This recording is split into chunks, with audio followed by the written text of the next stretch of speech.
and opportunities. Today, the second session of the meet is an experience sharing session on the planned initiatives taken by the signatory business schools in India. There will be a discussion on the extent and in which ways business schools embed sustainability in their teaching, research, and operational practice, and how they manage and facilitate the integration process. Before we begin, let me give you a brief introduction of the panel members. Today we have Dr. T.L. Raghuram. Dr. Raghuram is a professor of strategy, XLRI, Jamshedpur, with over 16 years of experience in academics. He has worked with Wildlife Institute of India, Dehradun, Indira Gandhi Institute of Development Research, Mumbai, and IIM, Calcutta. He was a Fulbright Environment Leadership Fellow at the Kennedy School of Government, Harvard University, USA.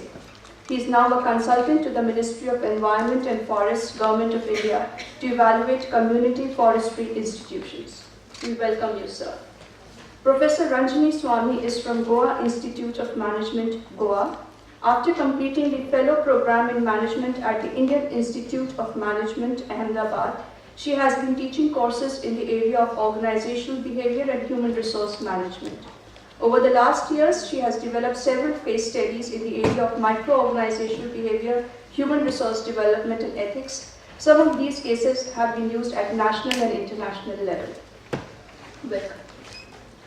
Professor Rakesh Chaudhary is the Dean and Professor of Strategic Management at IILM Institute for Higher Education, Delhi.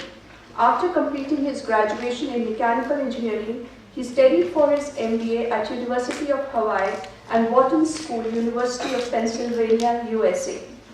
Before moving to academics, Professor Chaudhary worked with some of the leading listed public limited companies in India for 30 years and has held senior positions as President, CEO, and Managing Director.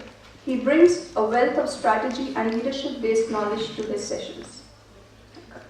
Dr. Sangeeta Chopra is also from Ireland Institute for Higher Education and has close to 14 years experience in corporate and academic sectors. She did her PhD from Aligarh Muslim University. Over the years, she has earned wide exposure in the field of human resource management and has been involved in teaching the same. Welcome to both of you. Finally, we have Mr. Jonas Hertel, who is the head PRME Secretariat, United Nations Global Compact Office, New York, and he will moderate the session. A warm welcome, sir. May I request Mr. Hertel to now initiate the discussions. And I'm going to stay here because it's going to be a quick introduction. So we talked about this, that each panelist has about 10 minutes just to introduce a topic. And of course, as we had, or as I hope, and hopefully the audience also hopes, we want to hear the achievements in your individual institutions. But if you can also, hopefully, talk a little bit about the challenges that you faced on the way, because I think this will really be also very interesting for all of us. And then we have, depending on how much each speaker will take, about 20 minutes for question and answers. So I also invite you already, while you hear the speakers introduce topics, to think about any questions you might have and you want to ask the panelists then afterwards in the 20 minutes Q&A period. So we will go in the order of the list of speakers here. So I invite Professor Raghuram from XLRI to address the audience, and you can decide if you want to go up to the podium or want to stay here. Thank you very much. It's very comfortable here. Good afternoon. It's a pleasure to be here. Why do we have responsible management? Does that mean that the management so far has been irresponsible? We are trying to redefine or chart out a new course, our new path on how businesses should be conducted into the 21st century. Now, why I say this is because new evidence, and one of the very interesting graphs that was shown by Hertel clearly tells us if you want to have higher human well-being or very good human well-being conditions, your ecological footprint should be very high. We have to consume to achieve better human well-being. No, that straight away contradicts the notion of sustainable development. From there comes the immediate two biggest challenges the world faces today, the resource decoupling and the impact decoupling challenges. Now, if you put that into perspective, that makes sense why business and business management education have a pivotal role to play into the 21st century to chart out the future of our future generations. As someone said, businesses have been primarily driven by the profit maximization objective, and in the process, they have left out a lot of negative externalities onto the society. Where the profits were privatized, the negative impacts were socialized to the maximum extent possible. So someone somewhere down the line is subsidizing the profit maximization of private businesses. That puts directly the responsibility of reorienting the business management.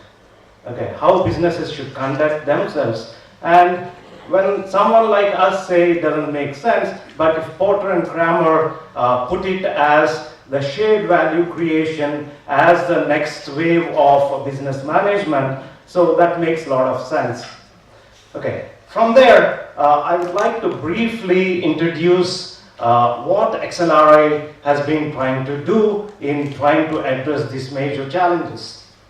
XLRI is established in 1949, and one of the first management institutes across the world to introduce a core course or a compulsory course on managerial ethics almost 45 years back. Okay. Then came a lot of introspection and a lot of things that happened, and we came out with a vision statement. If you talk about sustainability, the biggest challenge for achieving sustainability is to embed sustainability into the organizational DNA.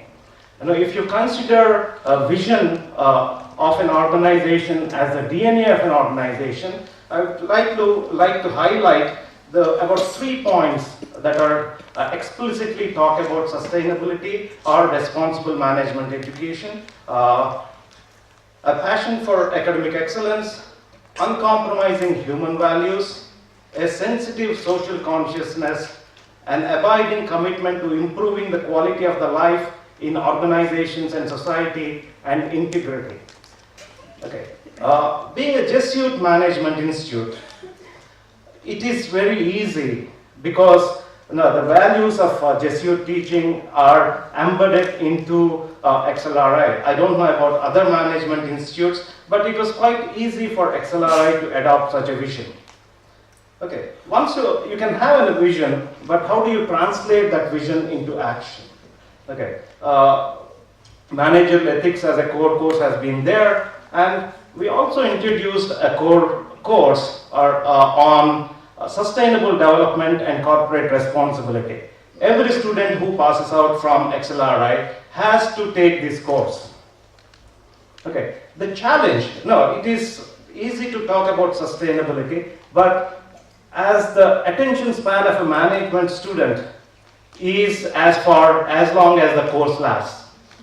Now, soon after that, there are other modules. There are more important market-driven forces like marketing, finance, where the real jobs are. So, to retain the interest and induce students to think beyond the classroom is the biggest challenge. Okay, we can talk about carbon footprints or ecological footprints, water neutrality or solid waste. How can we demonstrate to the students that these things can be achieved? So XLRI has committed to be a carbon neutral institute in the next 5 years. Excuse me. What do we want to do?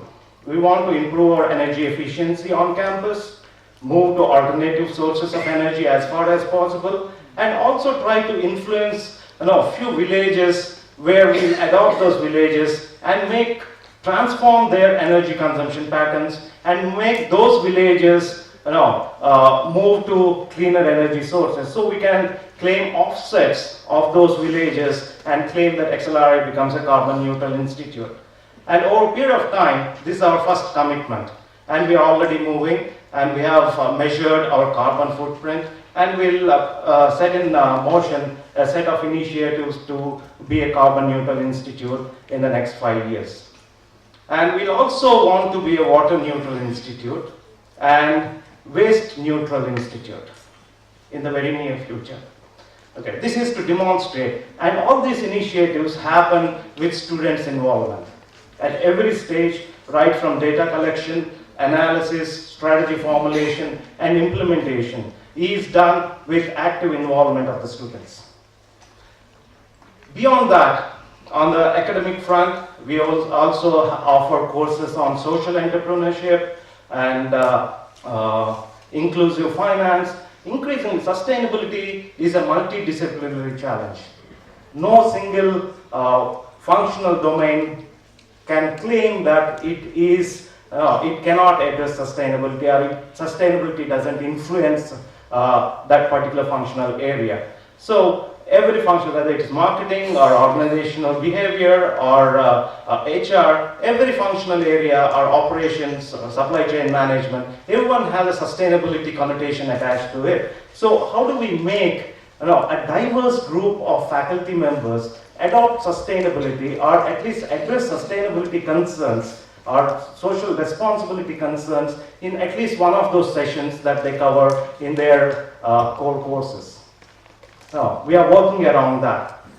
The next challenge is inculcating a culture of research around corporate responsibility, whether it is ethics or sustainability, resource consumption, or whichever dimension of sustainability you talk about. So we have created recently a center, Father Arupe Center for Ecology and Sustainability, with 3 prime objectives.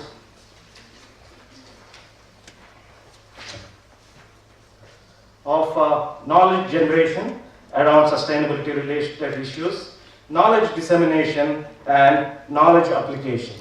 Okay, this goes beyond XLRI campus. We are actively engaging with the private and public sector organizations, trying to understand the challenges they face in implementing sustainability and how they can address sustainability, and how can we bring about or bring that experience, our learnings from these experiences into the classroom and into the management development programs or executive training programs that we organize. We have been doing that. And I'm very happy to announce that only about 15 days back, XLRI has set up a Tata Chair in Business Ethics. Okay. This chair will exclusively devote time in developing new cases. Maybe we'll look forward to various collaborative opportunities. Mary Gentile and various other international experts who are working on business relevance and corporate ethics, bring them together. There are a lot of things that are happening, and students' rural immersion program is what everyone goes through at XLRI. The first few weeks of their stay on campus is interspersed with their visit into the real Bharat, or the rural India. Okay. And for the past 5 years, we have been organizing a national conference on social entrepreneurship. Each year the theme is different, but it centers around bringing about change in the hinterland, about social entrepreneurship opportunities in rural India, or bottom of the pyramid opportunities.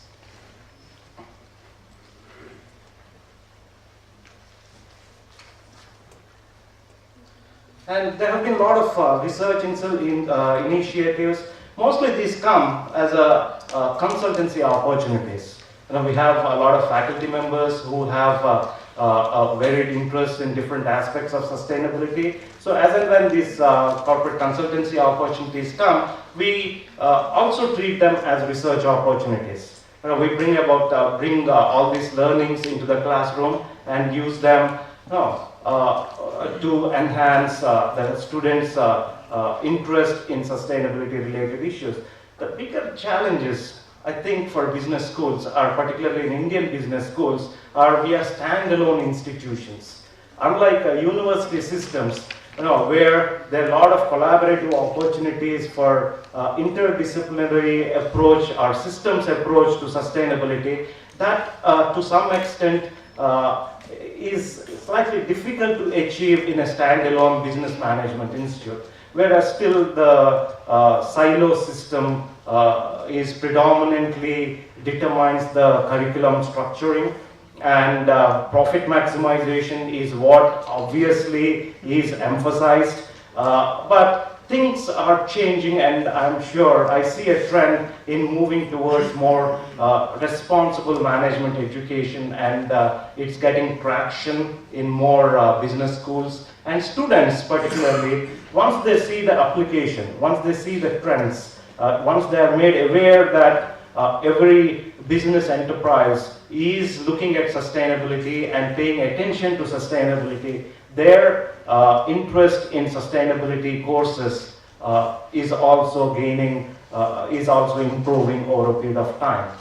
And there are many students here. If you are a fresher, all the sustainability talk might look like, what is this? This all, utopian concepts are being taught. But if you spend 1 year or 2 years in the corporate world and then come into a business school, then immediately you recognize that sustainability is the in thing. Every corporation, if many companies may not be doing anything about sustainability, but at least they are trying to understand the trends, global trends in sustainability, for strategic reasons or PR, whichever dimension that you want to pose them. And I would like to stop here, and if there are any questions, I'll be more than willing to take them. Thank you very much.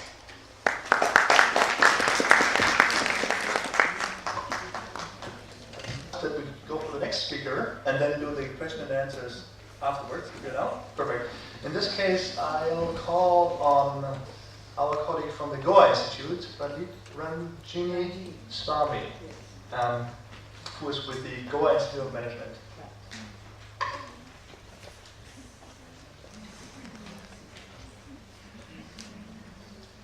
I would need the help from the. And you have the clicker there on the. Okay, how do we use it? Up or down.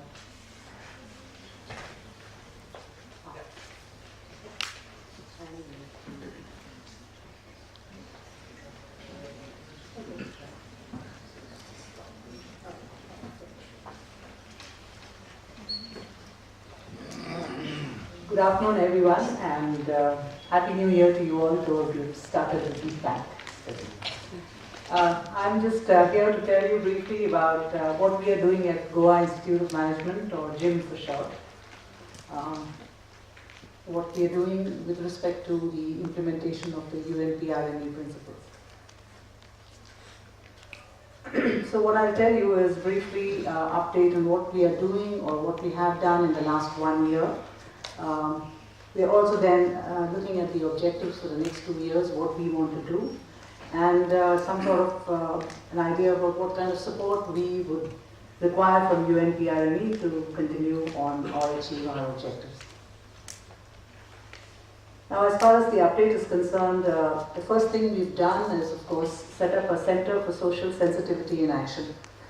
This was started a little earlier, but what we have done is we have an academic advisory council now. The primary purpose of this center is to drive social responsibility thinking in very many parts of our curriculum and in many other activities that we are doing, including teaching, research, and consulting. We have also some curricular interventions which we are continuing. The first one is a course on social responsibility. This was introduced in 2011 and it continues even now. It's a 4-credit core course in the first year.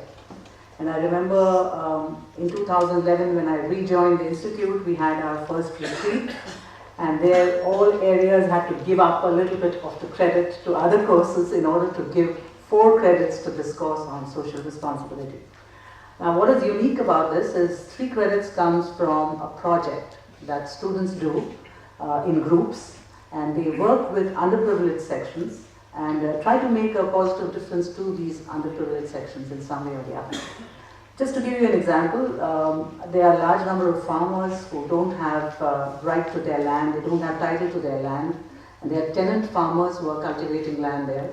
Because they are tenant farmers and they don't have title to the land, they don't get access to financial resources from banks. But the NABARD has recently, or some years back, come up with a nice scheme called the Joint Liability Group Scheme, which allows people who don't have title to land to actually access loans. So our students go ahead and help them to actually form this group, sell the idea of coming together in a group, form the group, get through all the paperwork, and finally help them to access loans.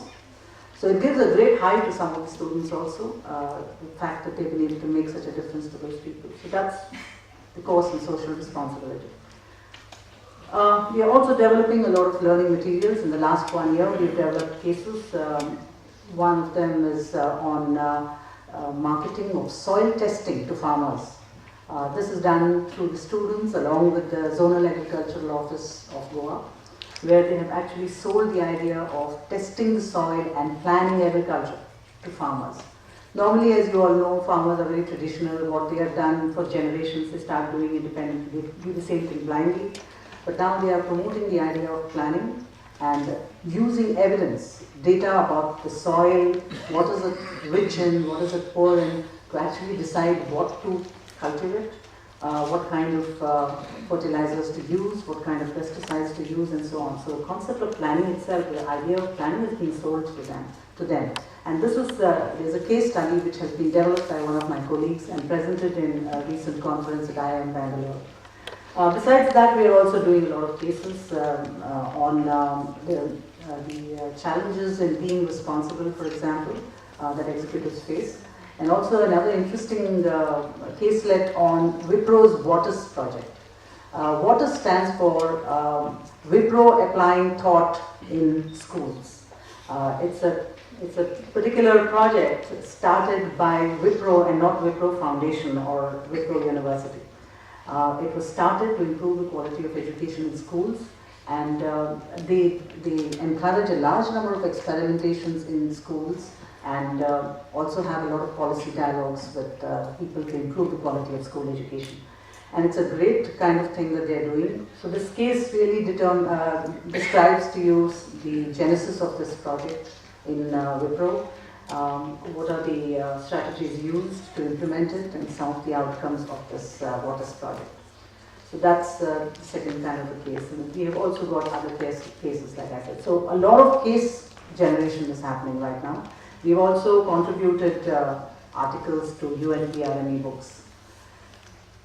Now, this is another thing, extracurricular activities. And this happened simply just out of our control. Students have been initiating it. The first thing that has happened is that the students themselves came forward and set up a club called Samarthan. And they said, we want to do something for society. Now, they started in very, very tiny ways. The first thing is that they developed a t-shirt, for instance. They sold it to the students and used the proceeds to go to the schools where they were working and give them an aquaguard, for example, because the kids were not having safe drinking water there, so they bought an aquaguard for that school and gave it to them. There were other things that they did. For instance, whenever they have festivals at the Goa Institute of Management, they need a lot of sweets. Now they source it from self-help groups who make laddus and pedas and all that thing, which are locally made. Now these self-help groups otherwise don't have access to good markets. So here our students go and pick up all these things. They get it at lower rates. They are as tasty and safe. And they are also doing a good thing for the women who are making the laddus and pedas. So these are the small things that they are doing on their own. We are not initiating any of these things.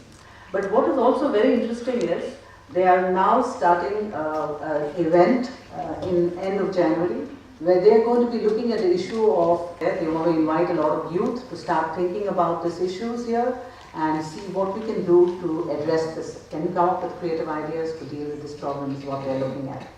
But very importantly, they recently came and told me that they would like to contribute a bit of their money every month to create a social fund. And this is entirely a student initiative. So I said this is a great idea that you have a social fund and you are basically going to be generating money every month for this social purposes. But that's not enough. You have to ensure that this is used wisely and it's used by the right kind of people, and you have to ensure that value is created out of it. So that's part of being a responsible investor. So they have said, okay, let's go back and we'll see how we're going to organize ourselves for this. So there's a lot of excitement about that. That's the extracurricular interventions, entirely student driven by in our institution. Okay, so this is an update of what we have done in the last 1 year. What are our objectives for the next 2 years? Promote extracurricular activities, because when we are trying to go through the course way, it means going through a lot of faculty members, convincing them, bringing them back, and like Raghuram said, that has its own challenges. So what we did is, if the students are willing, and they are putting all their money, they're willing to put their money, they're willing to come up with ideas, they're going to generate events on this, why not go that way straight away? Because our purpose is to inculcate social responsibility. Why are we going the classroom way? Let's go outside. So here what we are doing is, we're going to be promoting a hell of a lot of extracurricular student initiative activities. And in the process of doing that, now why is this making sense? It makes solid sense. First, because students want something which enhances biodata value. They are thinking 2 years. At the end of 2 years, what will I bring to the table to the company which is recruiting me? I must have something distinctive in my biodata. So this is an opportunity. They want student initiatives. They want to be encouraged to do this. So we are saying, go ahead and do that. The second thing is, when I was teaching then training and development, I checked out the learning styles of some of the students for 2 batches. And what I found is, most of them don't learn through reading and writing. They don't learn through listening. They learn primarily through doing. So, okay, we'll give you a lot of activities and opportunities to do. And we will be there to guide you and just push you in the right direction so that you learn a little bit of management, but you also do Samaj Seva. That's the kind of thing we're doing. So what are the things we need to do? The first thing we are going to do in the next 2 years is to try and link them to student bodies and other organizations and colleges that they look up to. For example, XLRI is looked up to, SPJ is looked up to. We want to hook them up to colleges like that. Because the students need reassurance that if we are doing something, like responsible management, we are not like kebab mein haddi or, something unusual and stupid and freakish. We are doing something sensible. The only way you assure them is by telling them that, look, good institutes like XLRI and SPJ are doing this, and put them in touch with them. So that's our job now. We are already in the process, in the event in January, and we are getting Professor Neerja Mattu from SPJ to come and discuss what is being done about sustainable waste management in Mumbai. And we hope to get the students also from SPJ to interact with our students this way. We hope with Raghuram's help and with IILM's help that we also connect up with other institutes like this and help them to feel assured that they're doing the right thing. We want to give them live projects through student clubs. We already have the Industry Institute Interaction Club among the students. Now what they do is they primarily do industry projects, and industry wants market research to be done. So most of the projects that they do in those places have to do with market research. I'm saying these students want to learn about finance. Can we get NGOs and development agencies to give them finance-oriented projects, live projects to help them? I think students will be really interested in this. So that's what our job will be, to work with our client organizations right now and try to get them live projects which help them, help the disadvantaged and society angle in simulation games and capstone courses. Can we get Nintendos and Microsofts of the world to come up with very effective simulation games where people become involved in sustainability and other things, that, okay, they make money, they maximize the return, but if they do these actions, the penalty paid by society is much higher.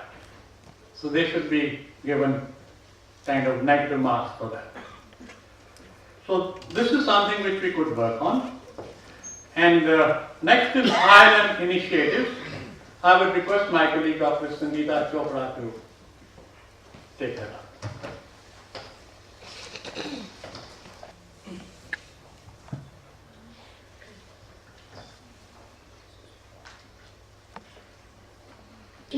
They serve as a guide or as an anchor point. These are 6 principles which are centered on corporate sustainability. And I'll talk about the initiatives in continuation to Professor Chaudhary's presentation. Primarily, since we are in the education sector, we are implementing the prime principles through 3 vehicles, which is education, research, and the campus practices. See, the idea is we have to teach the students the concepts of sustainability, and we are following the 3 routes which are available to any management school. At an institute level, IILM is very active in all these 3 areas.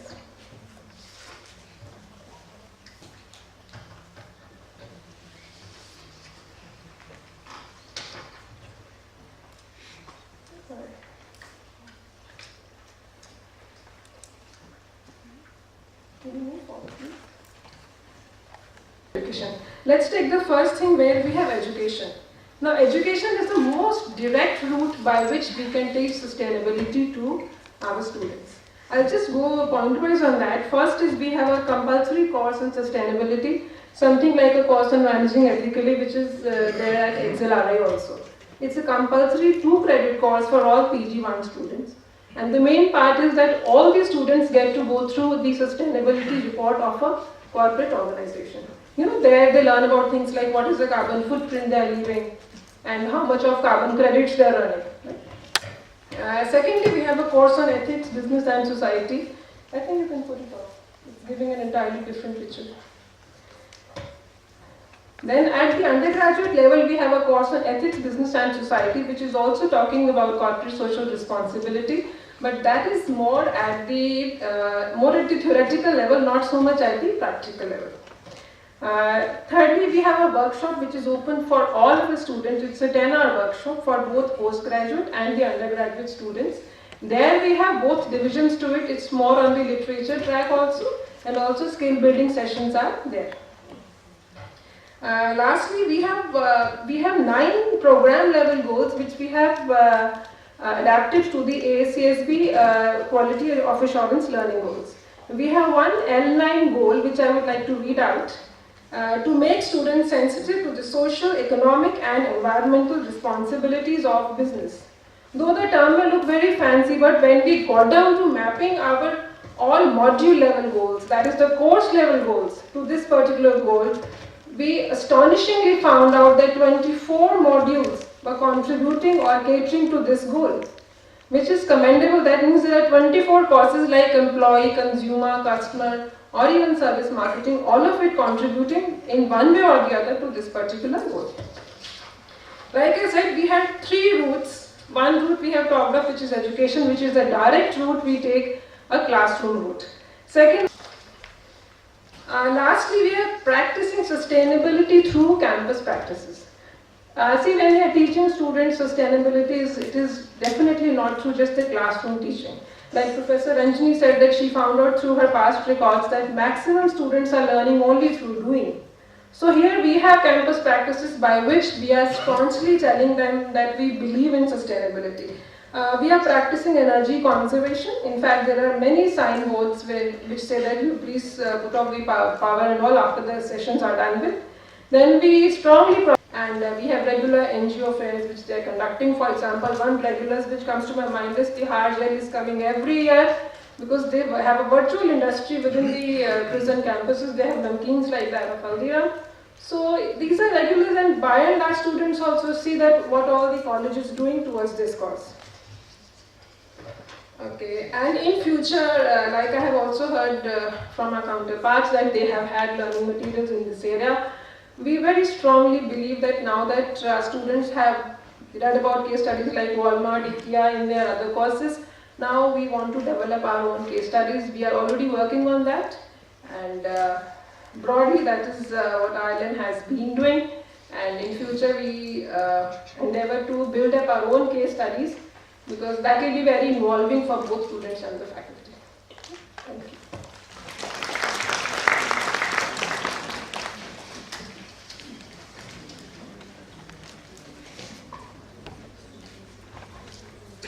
Okay, just wanted to make sure there was no further speakerphone. Good, perfect. So thank you very much to everybody, and I We have about 10 minutes. So while I look to all of you to come up with questions, any questions that you might want to have clarified from the speakers. If I see a raised hand, I will call on you immediately. There's one question, perfect. There's a microphone. Thank you. I would like to ask Mr. Raghuram and Mr. Jonas to comment. As you said, the courses on business ethics and things like that don't last beyond classes. So, how do you promote these private sectors so that to create more jobs that itself going to be in CSR or business ethics related areas? So how can UN She or he is teaching relevant outside the classroom. Okay. When finance professor delivers a course on derivatives or anything, no practical exposure is expected either from the student or by the faculty member. Theory is taught and it is taken that way. When it comes to sustainability or these issues, students immediately have a question: how can we apply that? Okay. In a 2-credit or 3-credit module, it is practically impossible for any student to master the sustainability or the challenges of it. With this only introducing the students to the emergence of sustainability. But most students come with the notion that sustainability is a soft course or ethics is a soft course. You get easy credits there. But once a faculty member takes the students through the intricacies of, say, for example, sustainability, when we talk about life cycle assessment, how do you do a life cycle assessment, all those kinds of stuff, then they suddenly realize that they don't have the depth of understanding because they were never taught about sustainability or the true dimensions of sustainability in school level or in college level. This is the first time they are getting exposed to a subject and they are expected to master it in about 3 months and implement it once they get into the business. So most often, more than what they learn, they learn the wrong way. Okay, that's where my personal belief is the business schools should be extremely cautious in how they approach sustainability. It sounds very simple, switch off the lights, yes, that is one sustainability initiative, but how, why, what, how do you measure, monitor and report? When all those intricacies come in, it becomes a difficult challenge. And how do we make it relevant? Okay, can we give individual projects for students to implement either on campus or network with the businesses around? If you have a small students batch sizes, it makes practically possible to give individual projects. But if you have multiple batches and more than 300, 400 students passing out taking the course in a term, it practically becomes impossible to give individual projects. So, but what the best we can do is try and bring the best relevant cases into the classroom. Case we're teaching, I don't know how relevant it is for sustainability, but it can be tried, the good examples, the best what's happening across the world. And that's where we are still struggling with how to structure sustainability and responsibility curriculum for business management students. Because their attention spans are limited, their focus is different, and many, many challenges come up there.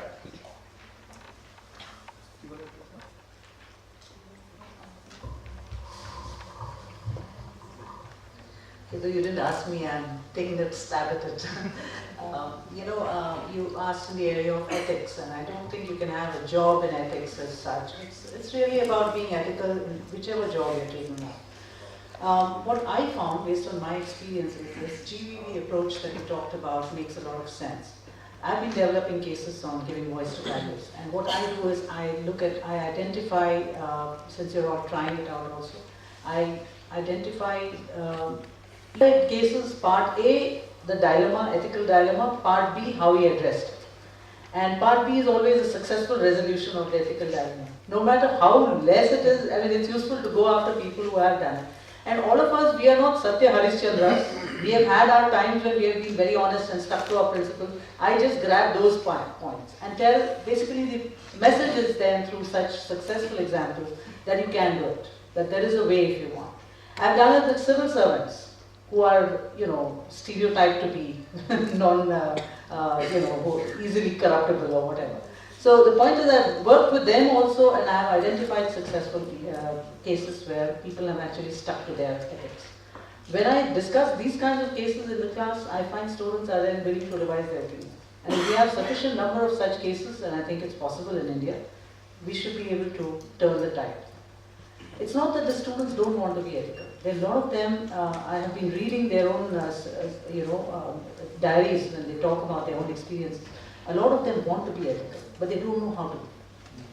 And that's why giving voice to values addresses that. It helps you to think through, how do I respond to this demand for unethical behavior? What can I do and things like that. And I think if we learn to think that way, it's a possibility that we will be more ethical in the future. Thanks. Do you want to address it? No. Okay, good. There's another question, and then maybe we take these two. We're running a little bit short of time, both together. So first the gentleman here, then the gentleman there, and the fourth last row. Good afternoon, sir. I am Dr. Anup. If a student comes to me and asks, sir, should we think to learn the skill of survival, or should we think to learn the skill of sustainability first? So which skill should be taught to him first? The skill of survival or the skill of sustainability? Thank you so much for asking that question. Before we go, let's take the second question there, and then we can come back together. Yeah.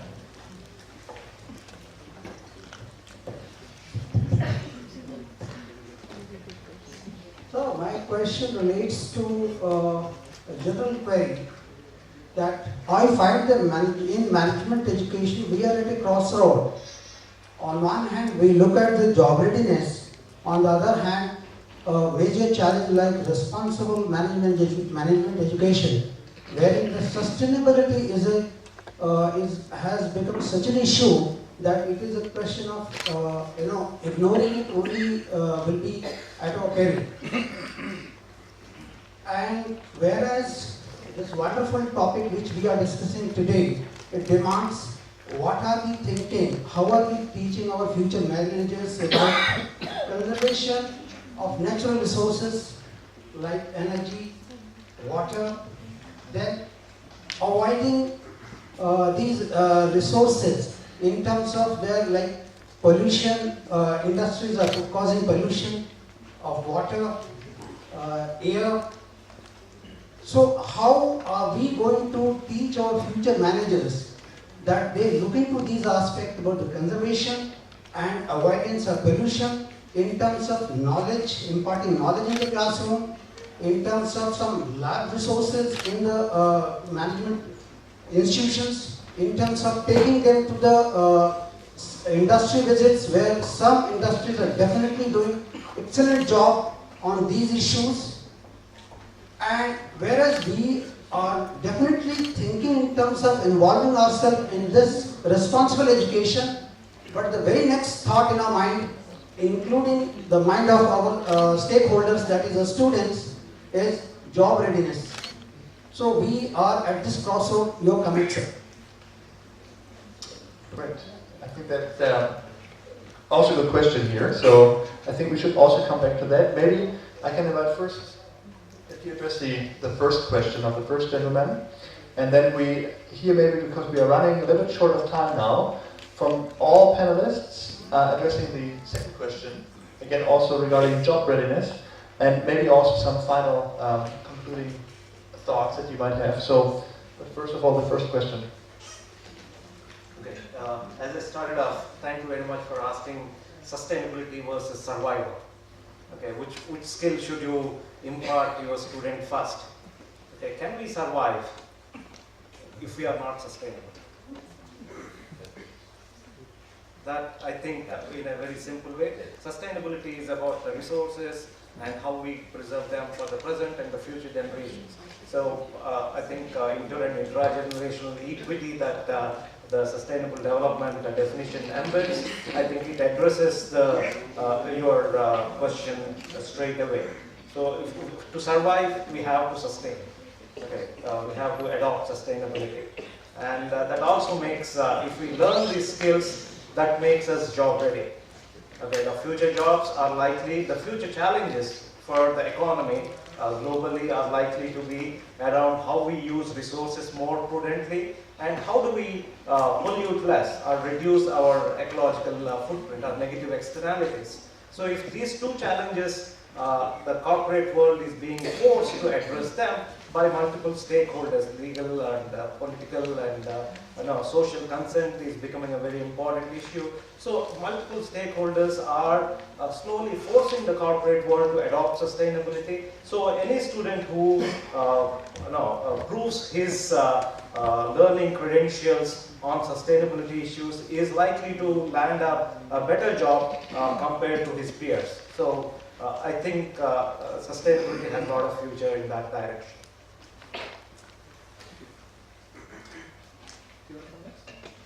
Simultaneously in India, Brazil, Indonesia, UK, and the US on the Universal Children's Day.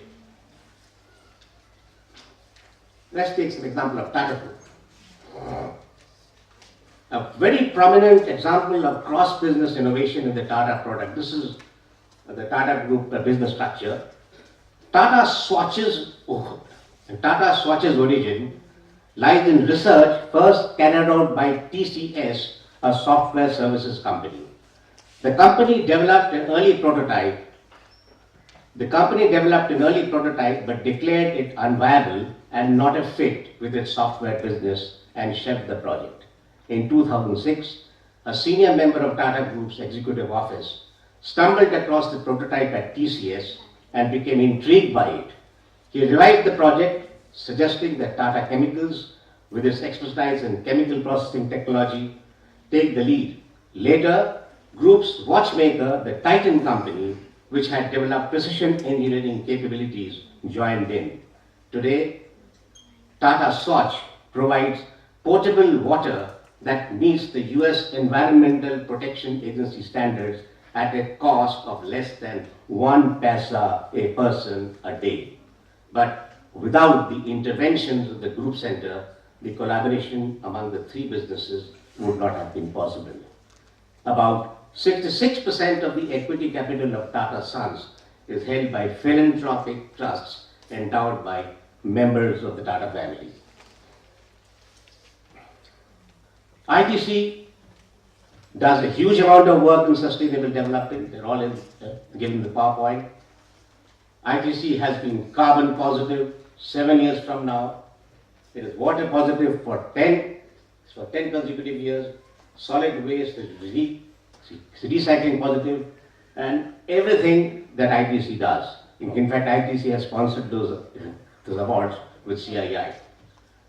And their chairman ITC quotes, "We believe that our corporate strategy, which embraces societal development as an integral part of our mission of wealth creation for our stakeholders, ensures the long-term sustainability of our business enterprise." Now let's come to the principles of a global financial institution. It's a global financial institution in London, with headquarters in London. It says that every employee has to fulfill the 5 C's, and the 5 C's are citizenship, customer and client, colleague, company, conduct.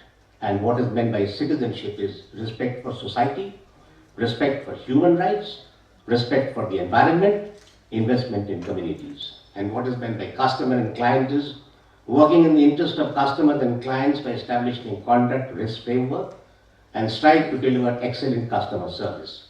Colleague, diversity and inclusion, discrimination, bullying, harassment, workplace safety.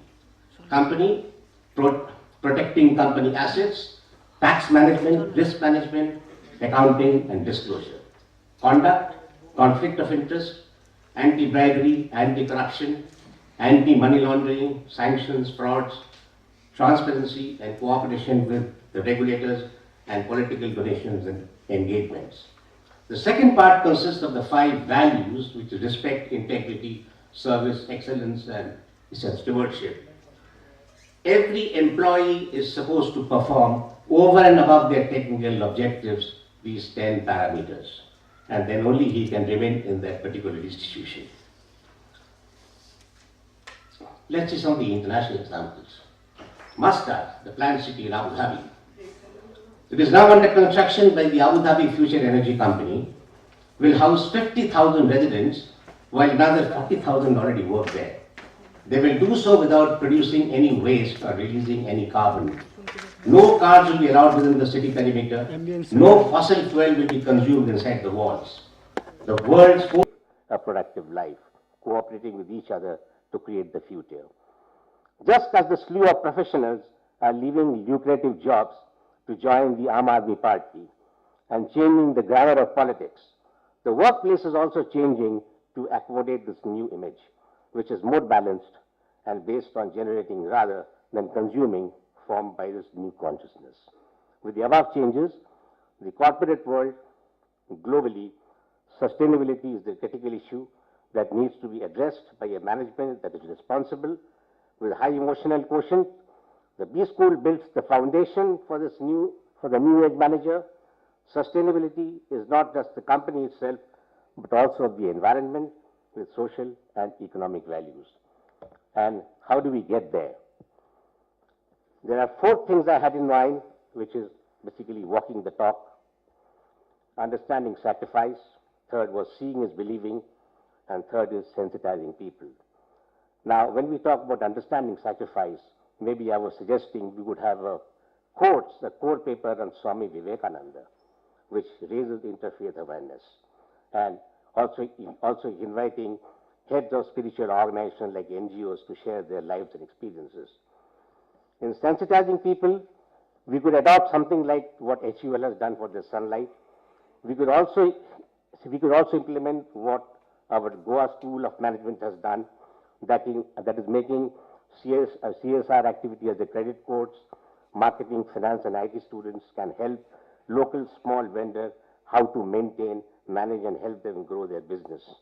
So these are some of the things, like walking the talk, understanding sacrifice. These have to be meant, otherwise it will be difficult for us to get there. But gradually, everything is changing. Thank you very much, and I regret that I've taken a little more time than it was assigned to me, but I had actually told very earlier I'll take a little more time.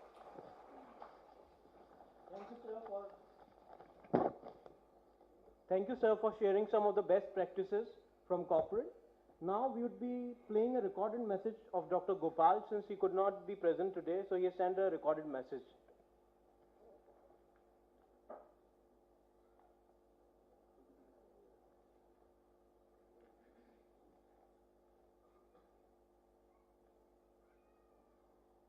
Good afternoon. I'm Garam Gopal, Associate Professor in the Department of Business at Amherst College near Chicago, Illinois. Hopefully this will be the first of many such events in the future. Before we explore the role of corporate engagement in managerial education, there are 2 questions I would like to propose. First, is there a relationship between good behavior by managers in the areas of ESG or CSR, and does that lead to better financial performance? So is there a relationship between good behavior by managers and better financial performance? A corollary to that is, does managerial education lead to good corporate actions by managers? The answer is yes to both questions. A number of studies have shown that managers, when they invest more and take more proactive actions in the areas of ESG, those firms generally tend to have better return on assets and return on equity and stock market performance. Studies have also shown that CEOs with managerial education, especially MBAs, generally tend to invest more in the environmental areas, ESG areas, relative to those without similar managerial education. So clearly there's a connection between managerial education, corporate actions in ESG, and the corporate performance. As academicians, we look at our primary purpose as educating our students and the next generation of leaders, and when we look at what we do and how students interact with us, we can look at the educational materials that we select. This would include cases, textbooks, etc. And related to that are the kinds of classroom activities that we do, whether they be case analysis or problem solving or presentations by corporate managers, etc. in the classroom. And tying both of those together would be the experiences that students undergo outside of the classroom and outside of the educational materials. This would be field visits, would include internships, and would include travel to other countries, for example. All of these put together create the ontological experience for students, and clearly corporate engagement can play a role.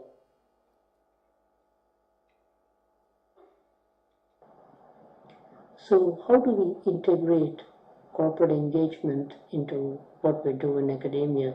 Well, there are a number of ways. One example could be, for example, centered around case analysis, where students can be assigned a case to study, and when they go to class, the case discussion can be led by a manager of that particular corporation who comes to class, gives an introduction, and then leads the students through a discussion of the challenges highlighted in the cases. Students then write a critical analysis, and then students can actually go on site to that company and talk to the managers and see what has happened since the case, and how managers are dealing with the challenges in the areas of ES and G, and gives them a more personal feel for the challenges faced by managers.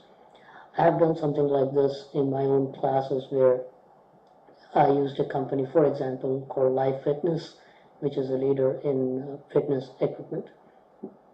And the students would read a case, would read about the company's actions, and then I would have the vice president of marketing for Life Fitness come and lead the students through a discussion of what are the challenges facing the company in many areas, including environmental areas, governmental regulations, etc.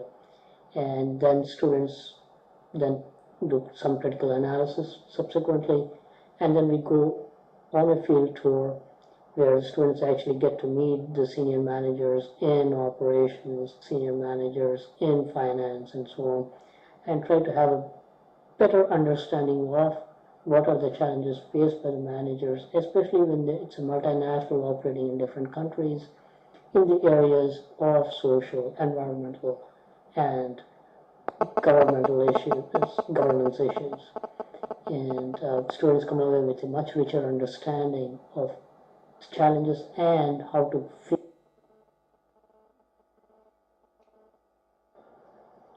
Corporations spend a lot of resources and effort on their customers, trying to understand their needs and creating products and services to meet those needs. And corporations also spend a lot of time with suppliers, trying to improve supply performance on many dimensions, including sustainability. Now, it's in corporations' best interest to realize that educational institutions are key suppliers as well as key customers. So educational institutions supply the talent that creates the future managers and corporate leaders. And educational institutions are also big customers of corporations, because they take the intellectual ideas from the corporations and use it to generate the next level of input. So it's very important for both corporations and educational institutions to work together and create the next base of knowledge. There are many ways by which educational institutions can work with corporates in the area of responsible management education, and I listed a few here. I want to touch upon one particular idea, elaborate on it a little, which is using social networks, the professional social networks, for example, like LinkedIn, to promote PRME. So one example is where some of my former students who are now senior managers in companies like Apple, they have created groups where they have posted interesting challenges they are facing, whether it be in packaging, logistics, or branding. And they have sought ideas from both faculty and students. And in fact, some of the better ideas have come from students through these groups. And our senior managers in the corporates have actually hired some of these students as consultants to help them implement those ideas. So that has created a rich collaborative environment. Another school that has done that is the Kelly School of Business in Indiana University. So provides a good opportunity for educational institutions to create a collaborative environment. At this point, I want to thank IILM for this workshop and the conference and for giving me an opportunity to be a part of this wonderful event. Thank you. We are extremely thankful to Dr. Gopal for this kind gesture. Now I would like to invite Dr. Puran Pandey to address the audience.